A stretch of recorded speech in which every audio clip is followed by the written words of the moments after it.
വിഴിഞ്ഞം തുറമുഖവുമായി ബന്ധപ്പെടുത്തി ലോജിസ്റ്റിക് സപ്പോർട്ടുകൾ വരും, കപ്പൽ നിർമ്മാണശാല വരും, ഇങ്ങനെ ഒരുപാട് കാര്യങ്ങൾ പറയുന്നുണ്ട്. അതിനകത്ത് ഒരുപാട് ആശങ്കകളുമുണ്ട്. കപ്പൽ നിർമ്മാണശാല ഉണ്ടാക്കുന്ന പാരിസ്ഥിതിക പ്രശ്നങ്ങളെക്കുറിച്ച് ആശങ്കകളുണ്ട്, പ്രകൃതിക്കുണ്ടാക്കുന്ന പരിക്കുകളെക്കുറിച്ച് ആശങ്കകളുണ്ട്, വലിയ ആശങ്കകളുണ്ട്. പക്ഷെ അപ്പോഴും നമുക്കൊരു പഴയകാല ഗതകാല ഓർമ്മ, ഒരു ഗതകാല നൊസ്റ്റാൾജിയ പരിചയപ്പെടുത്താനാണ് ഈ വീഡിയോ ചെയ്യുന്നത്. വിഴിഞ്ഞം തുറമുഖവുമായി ബന്ധപ്പെട്ട് വലിയ വിവാദങ്ങളാണ് ഉയരുന്നത്.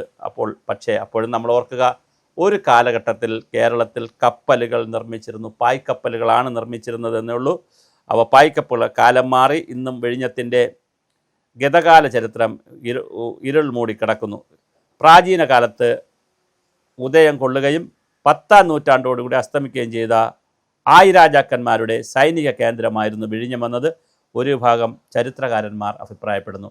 ആയിരാജാക്കന്മാർ വരികയും വിഴിഞ്ഞത്തെയും തിരുവനന്തപുരത്തും വിഴിഞ്ഞത്തും കാന്തല്ലൂർ ശാല എന്ന് പറയുന്ന സംവിധാനമൊക്കെ ചെയ്യുകയും പിന്നെ അത് കാന്തല്ലൂർ ശാല സർവകലാശാല തകർക്കപ്പെടുകയൊക്കെ ചെയ്ത കഥകളൊക്കെ ഉണ്ട്. കാന്തല്ലൂർ ശാല ക്ഷേത്രം കരമനയിൽ ഇപ്പോൾ അടുത്തുണ്ട്, അതൊക്കെ ഉണ്ട്. അതിനിടയിൽ പായ്ക്കപ്പൽ നിർമ്മിച്ചിരുന്നു എന്നുള്ളതാണ്. അക്കാലത്ത് പ്രബല ശക്തികളായിരുന്ന ചേര, ചോള, പാണ്ഡ്യന്മാർ തമിഴ്നാട്ടിലെയാണ്, പരസ്പരം യുദ്ധത്തിലായിരുന്നു. തെക്ക് ഭാഗത്തുള്ള രാജ്യത്തെ ചോളന്മാരും പാണ്ഡ്യന്മാരും നിരന്തരം ആക്രമിച്ചുകൊണ്ടിരുന്നു. നാവിക ശക്തിയിൽ ചോളന്മാർ മുന്നിലായിരുന്ന അവർ രാജ്യത്തിൻ്റെ സൈനിക കേന്ദ്രങ്ങളായിരുന്ന വിഴിഞ്ഞത്തെ ആക്രമിച്ച് കീഴ്പ്പെടുത്തി. ഇതൊക്കെ പഴയ കഥകളാണ്. അതിനെ രാജേന്ദ്ര ചോഴ പട്ടണം എന്നാക്കി വിഴിഞ്ഞത്തിൻ്റെ പേര് മാറ്റി. ഇങ്ങനെ പടയോട്ടങ്ങൾക്കും പിടിച്ചെടുക്കലുകൾക്കും സാക്ഷ്യം വഹിച്ച പ്രദേശമാണ് ഇപ്പോൾ ലോകം മുഴുവൻ അറിയപ്പെടുന്ന വിഴിഞ്ഞം തുറമുഖമായി മാറിയിരിക്കുന്നത്. തിരുവിതാംകൂറിൽ തുറമുഖങ്ങൾ ആദ്യമായി പരിഷ്കരിച്ചത് ദിവാനായിരുന്ന രാജാ കേശവദാസനാണ്. തുറമുഖങ്ങൾ പരിഷ്കരിച്ചും ജലസേചന പദ്ധതികൾ ആവിഷ്കരിച്ചും കൃഷിയും വാണിജ്യവും വികസിപ്പിച്ചും സമ്പദ്ഘടനയെ അദ്ദേഹം സമ്പന്നമാക്കിയിരുന്നു. അദ്ദേഹത്തിൻ്റെ പ്രധാന നേട്ടം ആലപ്പുഴ തുറമുഖ നിർമ്മാണമാണ്. ആലപ്പുഴയിലും തുറമുഖമുണ്ടായിരുന്നു. കൊടുങ്ങല്ലൂരിൽ മനോഹരമായ തുറമുഖമുണ്ടായിരുന്നു. 1300കളിൽ പ്രളയത്തിലാണ് കൊടുങ്ങല്ലൂർ ഇല്ലാതായത്. അപ്പോഴാണ് വൈപ്പിൻ ദ്വീപ് ഉണ്ടാവുകയും ചെയ്തത്.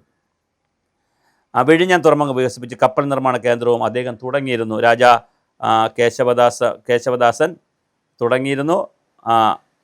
ഒരു നാടിൻ്റെ പുരോഗതിക്ക് ഗതാഗതം, വാണിജ്യം, വ്യവസായം, വികസനം, കൃഷി, വിദ്യാഭ്യാസ വളർച്ച, ആരോഗ്യം എന്നിവ അനിവാര്യമാണെന്ന് മനസ്സിലാക്കി സമഗ്രമായ പദ്ധതികൾ തിരുവിതാംകൂറിൽ അന്ന് ആരംഭിച്ചത് ചിത്ര തിരുനാൾ മഹാരാജാവായിരുന്നു. ദിവാനായിരുന്ന സർ CP രാമസ്വാമി അയ്യരാണ്.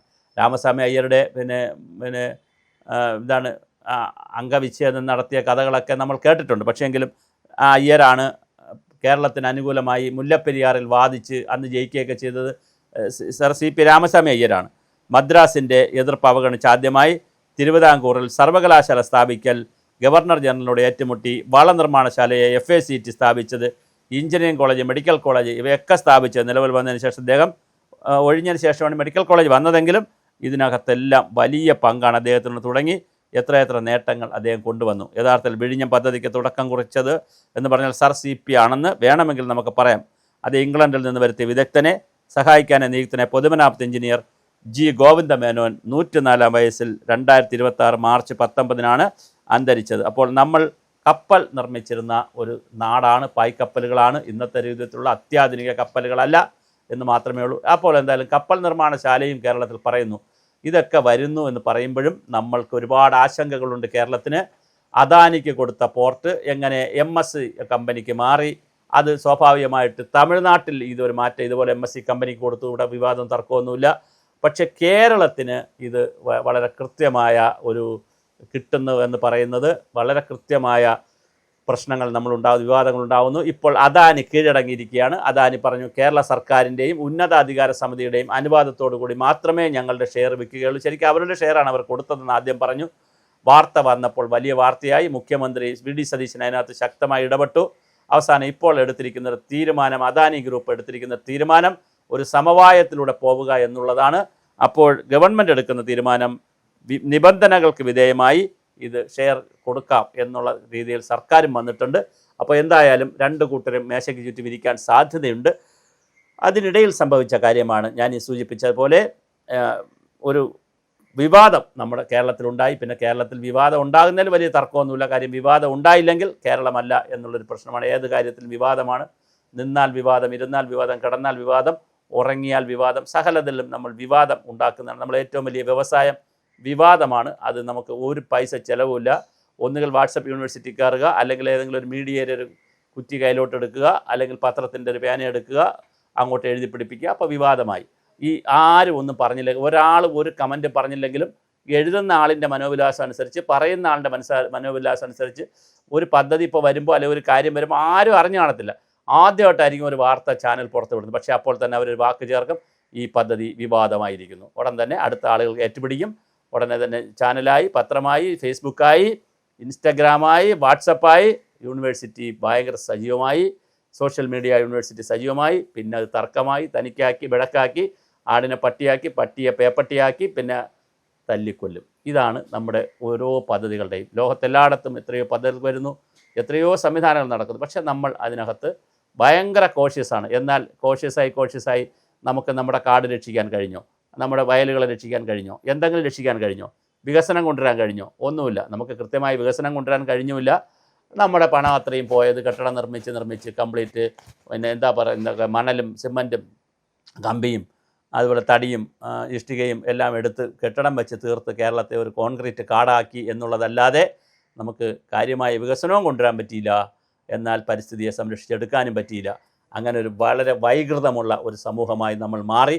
അപ്പോഴാണ് ഈ കപ്പൽശാല ഇവിടെ നിർമ്മിച്ചിരുന്ന ഒരു പഴയ കഥ നമ്മുടെ പ്രേക്ഷകരുമായി പങ്കുവെക്കണം എന്ന് അടിസ്ഥാനത്തിൽ ആയിരാജാക്കന്മാരുടെ കാലത്ത്, ചേര ചോള പാണ്ഡ്യന്മാരുടെയൊക്കെ കാലത്ത് വിഴിഞ്ഞത്ത് കപ്പൽ നിർമ്മാണശാലയും ഉണ്ടായിരുന്നു. അന്ന് പക്ഷേ ഇത്രയും ജനസംഖ്യയില്ല, ഇത്രയും തീരശോഷണ പ്രശ്നമില്ല, കാലാവസ്ഥാ വ്യതിയാനമില്ല, ഒന്നുമില്ലാത്തൊരു കാലത്താണ് ഇതൊക്കെ വന്നത്. പക്ഷേ ഇപ്പോൾ എല്ലാം വളരെ സങ്കീർണമായൊരു കാലത്താണ് നമ്മൾ താമസിക്കുന്നത്. ജനസംഖ്യ വളരെയധികം കൂടി, ജനസാന്ദ്രത കൂടി, തീരത്തിന് മാറ്റം വന്നു, കടലിൻ്റെ സ്വഭാവത്തിന് മാറ്റം വന്നു, ജനങ്ങളുടെ ജീവിത നിലവാരത്തിന് മാറ്റം വന്നു, ജീവിതശൈലിക്ക് മാറ്റം വന്നു, ഭൂവിനിയോഗത്തിന് മാറ്റം വന്നു.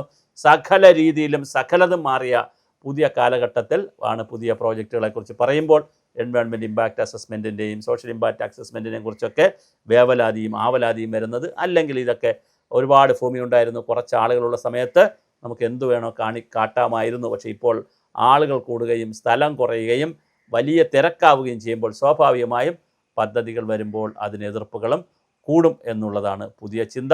എന്തായാലും അദാനിയും ഗവൺമെൻറ്റും തമ്മിൽ ഒരു ഒത്തുതീർപ്പ്, കോംപ്രമൈസ് കൈകൊടുക്കുന്നു എന്ന് വീണ്ടും അറിയുന്നു. അങ്ങനെ തന്നെ മുന്നോട്ട് പോകും. MSC കമ്പനി വന്നു, 900ഓളം കപ്പലുകളാണ് MSC കമ്പനി വന്നു പോയതെന്ന് പറയുന്നു. പക്ഷെ അതുകൊണ്ട് കേരളത്തിന് എന്ത് കിട്ടി എന്ന് ചോദിച്ചാൽ വളരെ കൗതുകമുള്ള ഒരു കാര്യമായിരിക്കും.